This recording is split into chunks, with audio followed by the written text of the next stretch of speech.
Welcome to USMLE Sarthi. We are committed to empowering IMGs. We're excited to guide you on your match journey. Don't forget to click subscribe and turn on notifications so you can get notified whenever we add new content. Also, follow us on Instagram and Twitter for the latest tips and tricks regarding everything USMLE. Now, let's dive into survey, it. And वो सारे question all the questions are there in my phone. So we made these questions with the survey of lots of students. So I want him to answer live. This is gonna be on live on you in the channel, so you can say it, sir. The question is, one student asked, why USMLE? Keeping in mind the rise of the cost and the student situation, why did you think USMLE was the best way to go?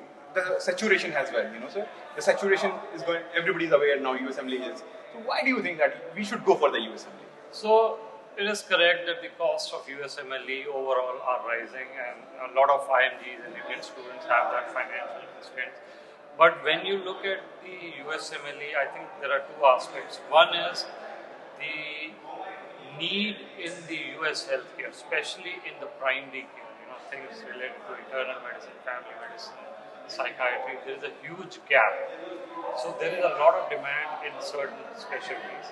And the second aspect is, from a student perspective, the growth opportunities for not only better financial pay package, but also in terms of research, in terms of work-life balance. So both these kind of criteria really prompt USMLE to be one of the best options for Indian students. And if you even look at the US system or the USMLE system, the match rate of the IMGs has been increasing, so they do need a lot of IMGs. What do you talk about the saturation? As you said, the increase, but the number is increasing as well. What do you talk about the terms of the seats as well in the USMLE? So it is correct that the number of seats is not increasing at the same rate as the number of applicants. Especially true in fields like maybe pathology, where the number of seats is less. Maybe even neurology, the number of seats is less. But most of the IMGs, they tend to go into internal medicine and then specialize in cardiology, hemonc, GI, pulmonary critical care. And that is still, about 10,000 spots every year, out of which 3,500 go to IMG. So there is a lot of potential and a lot of space in these kind of specialties. Internal medicine, family medicine. That's amazing. Means this was what we were talking in the back time. When we came and we met, and you were saying, yeah, someone people doesn't know how to go for it. There are a lot of specialties which is going vacant. So you want to say that people should choose the vacant one too. Absolutely.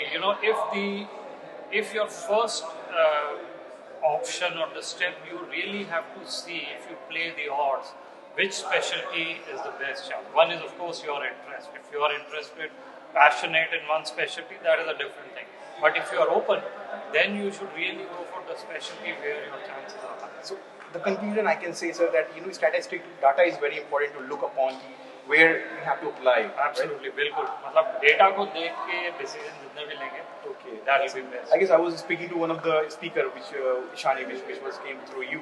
She was telling me that Salman, like Barbados students match in the specific area. So make sure that statistic you make it, go to the residency program, take out those data and make your own statistic. What do you think? What is your suggestion on that? Absolutely, ये बहुत important है, because what happens is most of the Indian colleges, they have alumni now in the US, right? चाहे वो AIMS हो, या NHL हो, या और कोई college हो.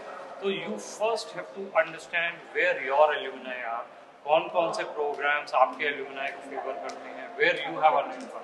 So that means your alumni have proven themselves in those programs. So program research is very important, not only in terms of what scores cut off each program has, what visa, but also the history of the program, what nationality do they favor, what college do they favor. That is all very important. That's amazing. That's amazing, sir. So one more question came from one of the as we told, right? The best one. How do you adopt to the difference? Overcome the roadblocks, like the roadblock for the American students and the IMGs. So how do you overcome that? So can you explain me about it? So it is a fact that the system is designed for American graduates, right? So American graduates, almost 95% match. But there are cases, there are chances, there are strategies that you can employ to overcome and cover that gap. So first is scores. The higher the scores you get, the better your chances. The second is not to underestimate your home country experience. So even in the US, you will see there are issues like patients who are illiterate patients, language issues, things that you have dealt in your home country, resource constrained environment.